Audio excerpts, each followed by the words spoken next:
Hello मेरे प्यारे दोस्तों। मैं अपने चैनल एस रिली बाइस में आप सबका स्वागत करता हूं। आई होप आप सब ठीक ठाक मस्त और स्वस्थ होंगे। दोस्तों, मैं इस चैनल पर आपके लिए दिलचस्प कहानियाँ लाता रहता हूं। कृपया कहानी को लास्ट तक देखें और प्यारे दोस्तों, चैनल को लाइक और सब्सक्राइब करके मुझे सपोर्ट और मोटिवेट करें, क्योंकि इस लाइक और सब्सक्राइब बिल्कुल फ्री है और वही आपका प्यार और हमारी मेहनत का फल होता है, जिससे हमें अच्छी अच्छी कहानियाँ बनाने में हिम्मत मिलती है। तो चलिए कहानी शुरू करते हैं। दोस्तों, माँ के गुजर जाने के बाद मेरे जीवन में खालीपन आ गया था। माँ होती तो लंच बनाती, भाई भाभी थे, मगर उनकी अपनी ज़िंदगी थी। वो क्यों मेरे लिए सुबह सुबह लंच बॉक्स तैयार करते, इसलिए मैं बिना लंच के स्कूल जाता था। एक रोज़ कमरा से रहाना गया, तब मेरे और उसके बीच कुछ भी नहीं था। आप लंच नहीं लाते, उसके सवाल पर मेरे चेहरे पर एक फीकी मुस्कान तैर गई। बस ऐसे ही मैंने टाल दिया। उसने मुझ पर गौर किया कि अक्सर मैं पढ़ाने के बाद लंच के समय उदास रहता हूँ। एक दिन जब स्कूल के खाली समय हम दोनों अकेले में मिले तो उसने मुझे पूछा। तब मैंने कुछ नहीं छिपाया, सच सच बता दिया उसे, जिससे उसे मुझे सहानुभूति हो गई।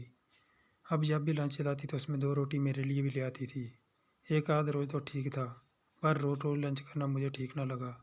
उस पर लोगों की खानाफूसी शुरू हो गई। सो मौका पाकर मैंने साफ साफ मना कर दिया कि आप मेरे लिए लंच ना लाया करो। उसने मुझे कहा, आप खामखा परेशान हो रहे हो, लोग तो कहते रहते हैं। फिर भी मैंने जोर दिया तो उसने मेरे लिए लंच लाना बंद कर दिया। उसे कोई डर नहीं था, मगर मुझे डर था। वो एक अच्छे परिवार से थी, वही मेरे लिए ये मामूली नौकरी भी अहम थी। उसकी नौकरी चली भी जाती तो उसे कोई फ़र्क नहीं पड़ता था, मगर मेरी जाती तो निश्चय मेरी परेशानी बढ़ जाती। पिता रिटायर थे, मुझे आज भी ढंग की नौकरी नहीं मिल पाई थी। मैं प्रयास कर रहा था। कमला के आने से मेरे जीवन का खालीपन कुछ कुछ भरने लगा था।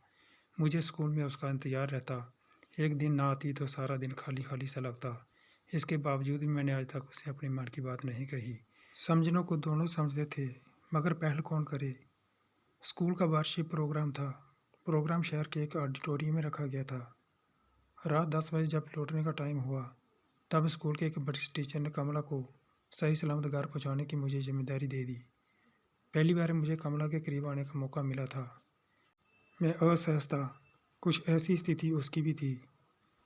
काफ़ी दूर तक आने के बावजूद हम दोनों के बीच चुप्पी पसरी रही। मैं आपसे प्रेम करता हूँ, बस इतना कहना था मुझे। वो भी नहीं कह पाया। रिक्शा उसके घर तक आ गया और मेरे दिल की हसरत जस की तस रह गई। एक हफ्ते तक स्कूल नहीं आई तो मेरी निगाहें रोजाना फाटक पर उसे ढूंढती। एक रोज़ आई तो ऐसा लगा मानो फिजा में बाहर आ गई हो। मेरी खुशी का ठिकाना ना रहा। उस रोज़ उसने लंच के समय सारे टीचरों को मिठाई खिलाने लगी। बाद में मुझे पता चला कि उसकी शादी तय हो गई है। आज उसका स्कूल में आखिरी दिन था, जिससे मेरे चेहरे की खुशी अचानक गायब हो गई। मैं बड़ी निराशा में डूब गया।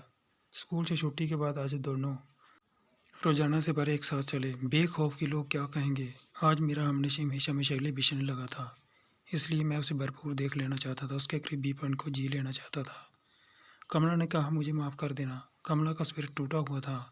मैंने कहा, माफ़ी तो मुझे अपने आप से मांगनी चाहिए, जो बिना सोचे समझे आपसे दिल लगा बैठा। मेरा स्वर भीग गया। गलत क्या किया? कमला ने कहा।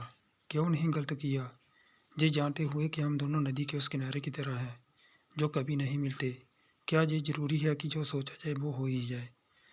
मतलब हम दोनों की मोहब्बत इस खुशबू को ताउम्र महसूस करे। कमरा के मिलने भले ही थोड़ी देर के लिए मुझे राहत दी हो, मगर मैं जानता था कि उसकी गैर मौजूदगी मेरे अंतर्मन की पीड़ा को शायद ही कम कर पाए। दोस्तों, कहानी समाप्त होती है। मेरे दोस्तों, कहानी कैसी लगी ज़रूर बताएं और चैनल को लाइक और सब्सक्राइब करके मुझे सपोर्ट और मोटिवेट करें, क्योंकि लाइक और सब्सक्राइब बिल्कुल फ्री है और यही हमारी मेहनत और आप सबका प्यार होता है, जिससे हमें अच्छी अच्छी कहानियाँ बनाने में हिम्मत मिलती है। मिलते हैं दूसरी कहानी के साथ। तब तक के लिए खुश रहिए, अपना और अपनों का ख्याल रखिए। अपना कीमती समय निकल कर कहानी को लास्ट तक देखने के लिए बहुत बहुत धन्यवाद।